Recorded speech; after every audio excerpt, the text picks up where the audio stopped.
placer de estar con Luis del Pino, director del programa Sin Complejos de Radio, y además, nuevo libro. Luis, ¿cómo estás? ¿Cuál hablamos de él? Bueno, yo lo primero encantado de hablar contigo, además encantado de habernos desvirtualizado, porque nos conocíamos a través de las redes, pero no habíamos tenido oportunidad de coincidir físicamente en ningún momento. Así yo tampoco tengo que reconocer, nunca había estado en Libertad Digital ni en Radio, la primera vez que visito esta casa, lo cual es un placer también para mí estar aquí. Y en cuanto al libro, pues encantado de que haya salido y espero que a la gente, pues no sé si le guste, porque a lo mejor le parece un poco deprimente, pero sí que les haga pensar. Yo creo que les va a hacer pensar y mucho. La dictadura infinita, vamos, y el subtítulo es La evolución autoritaria de un occidente cobarde y cansado de sí mismo. Claro, mencionas en el libro, vamos, que los que vivisteis, yo no, por desgracia, los que vivisteis la caída del muro de Berlín, la caída de la Unión Soviética, ahora se está viendo cómo las democracias liberales, es decir, el liberalismo, que es lo que generó, digamos, esas democracias que conocemos hoy en día, pues están decayendo. Estamos viendo pues un incremento del autoritarismo, como mencionas en el libro, pero también del populismo y todas estas ideologías que van en contra de la democracia, de las democracias liberales.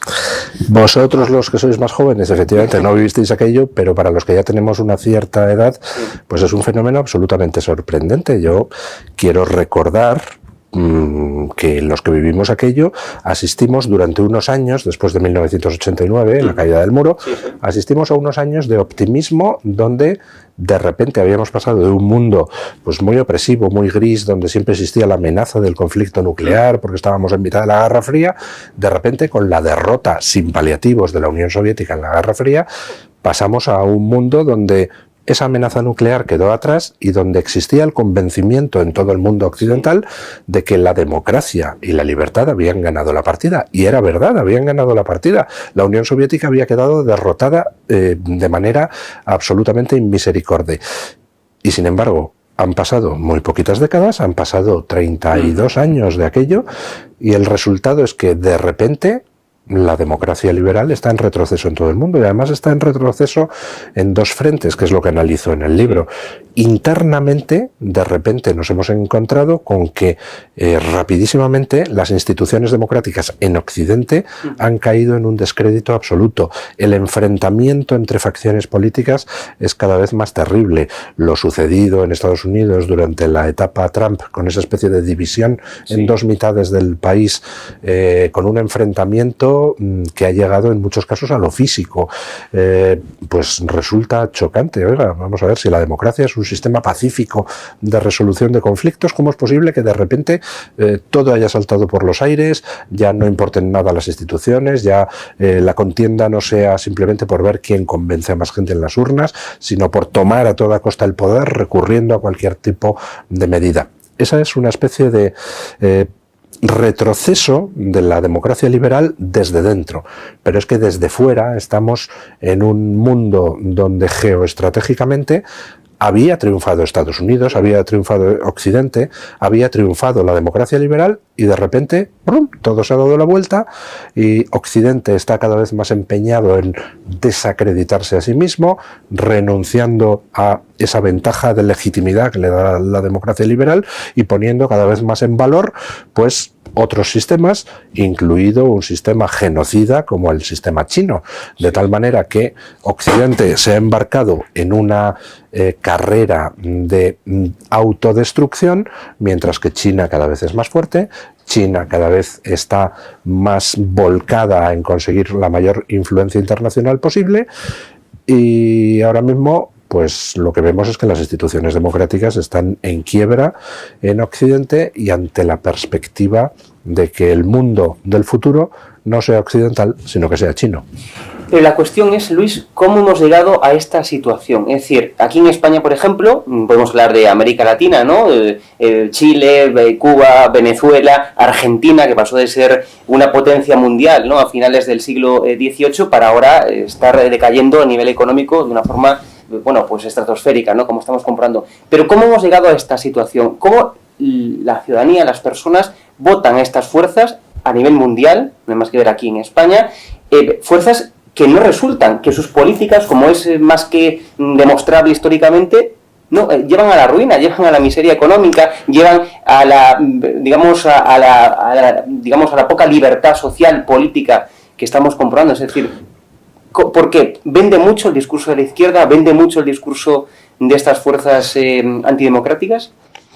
Vamos a ver, ¿qué es lo que vende? ¿Un producto que sea mejor u otro peor? Pues la respuesta es: vende aquel producto que tiene más apoyo de marketing detrás. Hay productos que, siendo peores que otros, son capaces de hacerse con el mercado simplemente porque esa marca cuenta con el dinero para el marketing, o esa marca cuenta con la habilidad para vender su mensaje. En el libro se analiza qué es lo que está pasando, pero echando la vista al pasado. Claro. Lo que está sucediendo ahora recuerda terriblemente a dos episodios de nuestra historia. Por un lado, esta especie de degradación institucional en Occidente recuerda muchísimo a lo que pasó durante la fase final de la República Romana, que en un periodo de tiempo también rapidísimo, como nos está sucediendo ahora a nosotros, pasó de ser la potencia hegemónica en el mundo conocido de entonces, que era el mundo mediterráneo, a ser una sociedad absolutamente enfrentada, presa de querellas intestinas, y donde la democracia terminó colapsando en muy poquitas décadas. Estamos justo en esa fase en Occidente, pero además Occidente está repitiendo no solo errores que ya repitió la sociedad romana en su momento, sino errores que nosotros mismos cometimos en la década de 1930 del siglo pasado, poniéndonos en manos de dictaduras abominables simplemente por el procedimiento de negar la realidad y de pensar que lo más importante en el mundo es la paz mundial. Claro. No, la paz mundial no es lo más importante en el mundo. Hay una cosa más importante que la paz, que es la libertad y los derechos humanos. En el momento en que tú convives en el mundo con una serie de potencias que no son democráticas, y lo estamos viendo ahora en el caso de Rusia, lo que sucede es que esas potencias democráticas tratan de aprovechar todas las ventajas que les des. Por ejemplo, en el caso de Rusia se ha aprovechado de que desde Occidente le hemos dejado que nos tenga en sus manos desde el punto de vista energético. China se está aprovechando desde el punto de vista de que le hemos dejado que nos tenga en sus manos industrialmente. Hemos visto lo que pasó durante la pandemia, que los problemas de producción en China se trasladaron automáticamente a Occidente, porque si los chinos dejan de suministrar componentes electrónicos, los coches en Occidente no se pueden fabricar. Y claro, el problema es, si China fuera una potencia democrática, no sería problemático externalizar nuestra producción allí, pero si China es una dictadura de un partido comunista que es el partido único allí, y además es una dictadura sanguinaria y genocida, ¿quién te garantiza que China no va a cerrar el grifo de los componentes o del resto de productos industriales cuando le dé la gana? ¿Y por qué hemos llegado ahí? Pues hemos llegado ahí porque estamos gobernados por unas élites políticas, empresariales y financieras a quienes les importa un bledo la democracia, les importa un bledo los derechos humanos, lo que les importa es el bill metal. Entonces, ¿por qué Rusia nos tiene ahora en sus manos energéticamente? Pues porque ha habido una serie de políticos y empresarios occidentales que decidieron que me estaba muy bien ponerse en manos de Rusia a cambio de cobrar pasta. Hemos visto, por ejemplo, a raíz de la invasión de Ucrania, cuántos expolíticos occidentales han tenido que dimitir apresuradamente de esos consejos de administración rusos donde estaban cobrando mientras vendían a Occidente a Rusia. Y hablando de la invasión de Rusia en Ucrania, Occidente, hablando, vamos, en esta misma línea, hemos visto cómo no se supo adelantar a los acontecimientos, a pesar de que Estados Unidos venía avisando de esa posible invasión de Rusia en Ucrania, pero ni tan siquiera los expertos creían que fuera a haber una guerra de verdad, como la que estamos viendo en estos momentos. No nos hemos adelantado, y cuando ya ocurrió esa invasión, Occidente, pues su actitud y su actividad fue de cobardía en muchos casos, fue de no plantar cara y de no tener una estrategia clara. Y más que nada, como dicen muchos, es que le estamos pagando las armas a Rusia con la que están invadiendo Ucrania. Rusia invadió Crimea y se la anexionó en el año 2014. La Unión Europea aprobó una serie de sanciones contra Rusia por ese motivo. Entre esas sanciones estaba la prohibición de venta de armas a Rusia. Desde 2014 hasta hoy, esa Unión Europea que había prohibido exportar armas a Rusia ha suscrito más de 1000 contratos de suministro de armas a Putin, lo cual quiere decir que las armas con las que Putin está matando ucranianos se las hemos vendido nosotros, a pesar de que nosotros mismos habíamos decretado sanciones contra Rusia. ¿Por qué? Pues porque hay mucha gente que gana dinero con ese tipo de cosas. No es solo que no nos hayamos adelantado a los acontecimientos, es que después de producida la invasión de Rusia, ¿cuál fue la reacción inicial de la Unión Europea? Pues fue decir que íbamos a castigar a Rusia echándoles de Eurovisión. Dices, pero por el amor de Dios. ¿Pero qué ha sucedido? Que la opinión pública, es decir, la gente de a pie en los países de la Unión Europea, ha puesto el grito en el cielo y ha dicho, pero ¿vamos a dejar que Rusia machaque a Ucrania sin más? Y los países europeos han ido a rastras de su opinión pública y han empezado a suministrar armas a Ucrania porque la opinión pública estaba indignada. Es decir, por primera vez la opinión pública está tirando de la clase política europea hacia un sitio hacia el que no quería ir. Si no llega a ser por esa presión de la opinión pública, no hubiera llegado a Ucrania, vamos, ni una pistola. Y de hecho, a fecha de hoy, algunos gobiernos de la Unión Europea, por ejemplo el alemán, continúan poniendo todo tipo de excusas para enviar armas a Ucrania. ¿Por qué? De nuevo volvemos a lo mismo, por los intereses económicos. Y lo preocupante no es Rusia, o sea, Putin pues es un criminal y pues mire, si al final juzgan por genocidio por lo que está haciendo en Ucrania, será muy difícil, pero si lo hicieran pues estaría muy bien. Pero Rusia es el menor de nuestros problemas. El ejército ruso, como estamos viendo, es un ejército como el de Pancho Villa, que solo es capaz de hacer dos cosas: cometer atrocidades y hacer el ridículo, que es lo que está haciendo en Ucrania en estos momentos. El ejército ruso es un problema casi secundario. ¿Qué pasa si mañana China invade Taiwán?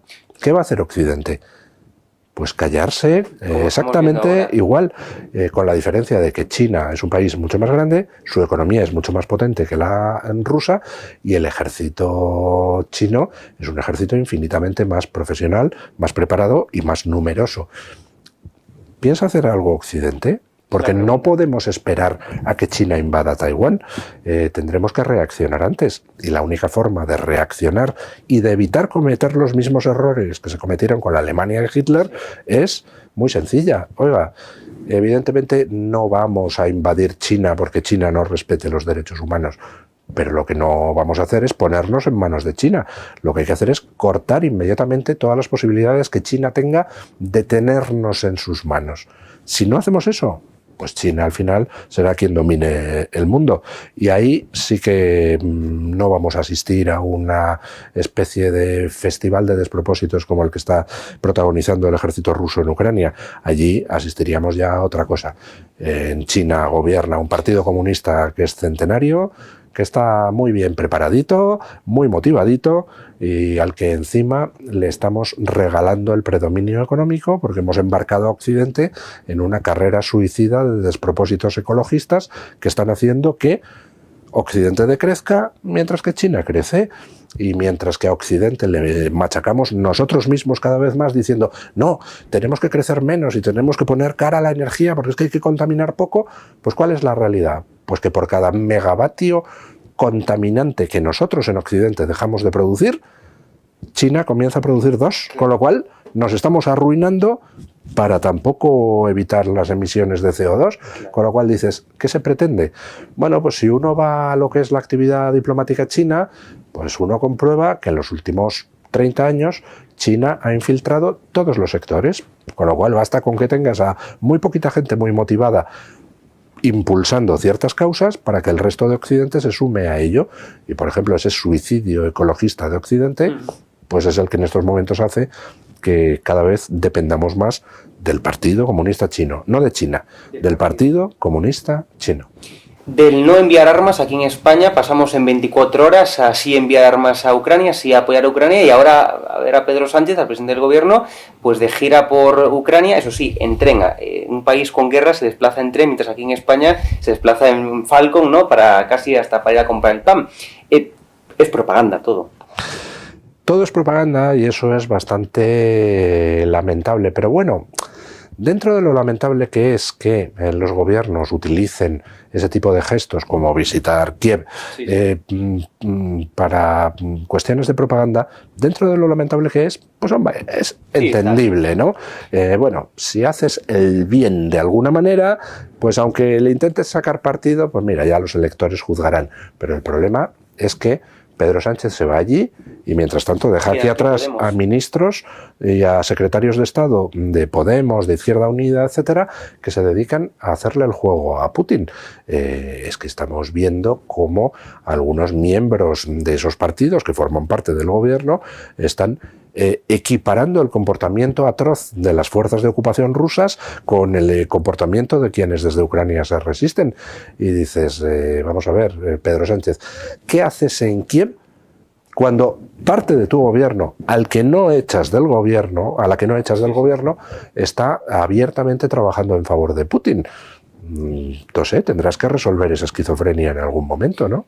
Pero ojalá solamente la discrepancia o la bicefalia del gobierno fuera en este asunto, pero estamos viendo que no tenemos un gobierno de coalición. Un gobierno de coalición es aquel que tiene, bueno, pues sintonía en cuestiones tan importantes como es política exterior, política económica y política social, pero que en estas tres cuestiones tan básicas y centrales pues no están de acuerdo. Vemos discrepancias constantes. Vemos que a nivel exterior esto se refleja en que somos el hazmerreír en no pocos casos y que no tenemos ningún peso internacional. Es decir, tenemos un gobierno roto. Tenemos un gobierno que piensa diferente en cuestiones básicas, fundamentales y centrales.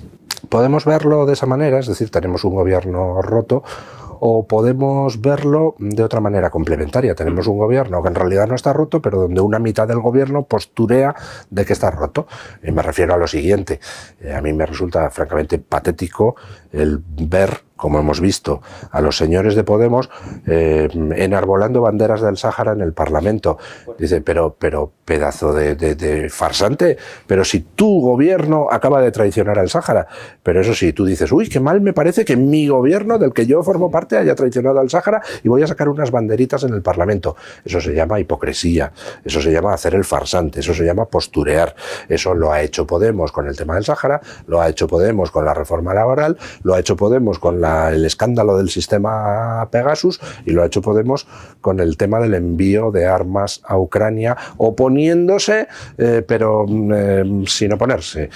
Oiga, al final, si está usted en desacuerdo con lo que usted mismo está haciendo en el gobierno, váyase del gobierno, ¿no? Pero no, ahí siguen atornillados al cargo y cobrando su sueldo a fin de mes. Son todos farsantes. Más de 20 contratos supuestamente irregulares, los que se produjeron por parte del gobierno de Pedro Sánchez en la pandemia, altos cargos imputados del Ministerio Salvador Illa, y sin embargo a quien siguen es Almeida, que no está ni imputado, ni investigado, ni condenado, ni nada de nada. Y ahí estamos con la matraca de Almeida y sin embargo con esta veintena de contratos no pasa nada. Con el marido de Nadia Calviño, que supuestamente, se está investigando lo está investigando la Fiscalía Anticorrupción, supuestamente autorizó que los fondos europeos, que parte de los fondos europeos fueran a parar a la empresa en la que casualmente trabaja su marido. Es decir, y no pasa nada. Hay una auténtica doble vara de medir en España que es, pues vergonzosa. Es vergonzosa, pero también es verdad que cada vez sirve menos. Sí, pongamos un caso. Los famosos 3 trajes de Camps en Valencia. Si nos ponemos a medir cuántos titulares generaron los 3 trajes de Camps y cuántos titulares generaron los 680 millones de euros estafados por el PSOE, los sindicatos y otras organizaciones afines en Andalucía con el caso de los ERES, pues resulta que gana por goleada los trajes de Camps. Pero hasta cierto punto es lógico, ¿no? Si yo soy parte de esa izquierda que está pringada en 680 millones de euros en los ERES de Andalucía, pues ¿qué hago? Decir, fíjate, aquel señor de enfrente ha robado 1,5 euros. Y si resulta que cuento con medios amigos que se dedican a amplificar aquello, pues lograré tapar mi corrupción monstruosa y enorme, ¿no? Así que es lógico que la izquierda se comporte así, si es que se puede llamar izquierda esto que gobierna España. Pero lo que es ilógico es lo que ha venido pasando a lo largo de estos años en el otro extremo político, porque si el PSOE tiene en estos momentos ese predominio mediático es porque el PP se lo ha regalado. Oiga, con lo cual, pues bueno, al final ¿qué resulta? Que cada pequeña corrupción del PP tiene una cobertura muchísimo mayor que las enormes corrupciones del Partido Socialista. Bueno, pues oiga, el PP se lo ha buscado. Ahora, el problema es que el ciudadano votante recibe información distorsionada, pero afortunadamente, gracias a las redes sociales, pues todo eso se está empezando a superar y ya pues pueden estar las televisiones hablando del hermano de Ayuso 24 horas al día, que al final, pues la información que llega es, a ver, ¿cuánto se llevó el hermano de Ayuso? Supuestamente 25.000 euros. Oiga, es que tenemos aquí bajo sospecha 300 millones de euros en adjudicaciones de contratos sanitarios durante la pandemia por parte del gobierno de Pedro Sánchez. Y al final, pues la gente no es tonta. A los políticos les encantaría que lo fuera, pero la gente no lo es y la gente termina comparando y viendo, oiga, sí, vamos a ir a por todos los corruptos. Pero, ¿qué tal si empezamos por los más corruptos primero? Y luego, si quiere usted, entramos en las menudencias, ¿no? Y para concluir, Luis, economía. Ayer conocíamos ese casi 119% de deuda sobre el PIB, es decir, no sé cuántos billones con B de euros de deuda que tenemos, la inflación casi está en 2 dígitos y yo creo que llegará a esos 2 dígitos. España es el país que menos crece de la OCDE, España es el segundo país, antes era el primero, hasta hace un par de meses, es el segundo país con más desempleo de toda la Unión Europea. Hay que sumarle, bueno, pues la factura de luz, factura del gas, la bombona de butano y tantas otras inclemencias que tenemos que soportar los españoles. Esto no hay propaganda del gobierno, bueno, que lo calle, porque afecta directamente a los bolsillos de los españoles. Efectivamente. Da igual que la oposición tenga muchos menos medios de comunicación, da igual que la oposición no tenga los mismos sistemas de propaganda. Al final, todos los meses la gente recibe en su casa una hojita de propaganda electoral que se llama factura de la luz. Y la gente no es imbécil, la gente mira esa factura, compara con lo que pagaba hace 2 años y dice, oiga, aquí me están tangando por algún lado. Claro. Entonces, eso en sí mismo es propaganda electoral de la más letal para este gobierno. Este gobierno no ha rectificado todavía en nada, salvo en una cosa. Y además es muy significativa. En el tema de la huelga del transporte, que cuando empezó la huelga del transporte salieron en plan, son la ultraderecha, a tratar de desacreditarles, al final tuvieron que meter marcha atrás. Y tuvieron que meter marcha atrás porque se dieron cuenta, se tenían que haber dado cuenta antes, pero al menos que había votantes suyos ahí y que había realmente un malestar social creciente y que había una situación de desesperación real de muchas personas, con lo cual todavía parece que queda algo de vida inteligente en el PSOE y metieron marcha atrás. El problema fundamental de este gobierno es que lo fió todo durante la pandemia a que cuando acabe la pandemia recibiremos dinero de Europa. Resulta que ese dinero de Europa, para empezar, en fin, Europa no regala nada, sino que mide muy mucho a quién se le da qué. Pero encima ha llegado un problema añadido, que es el de la guerra en Ucrania. Con lo cual, todos los castillos en el aire, todos los castillos de naipes que había construido el gobierno se han venido abajo y son perfectamente conscientes de que la situación social, como siga empeorando la economía, puede llegar a extremos de estallido. Y este gobierno ya no está en situaciones de soportar un estallido social. Estamos con un gobierno, que se dice pronto, que es incapaz de salir a la calle. Pedro Sánchez y sus ministros no pueden andar por la calle porque la gente les increpa.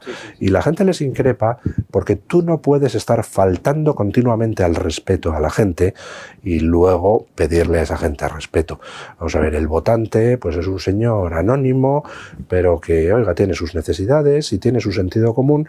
Tú no le puedes estar a ese votante engañando un día sí y otro también. Tú no puedes decirle a ese votante, yo no dormiría con Podemos en el gobierno para luego meter a Podemos en el gobierno. Yo no pactaré con Bildu para luego pactar con Bildu.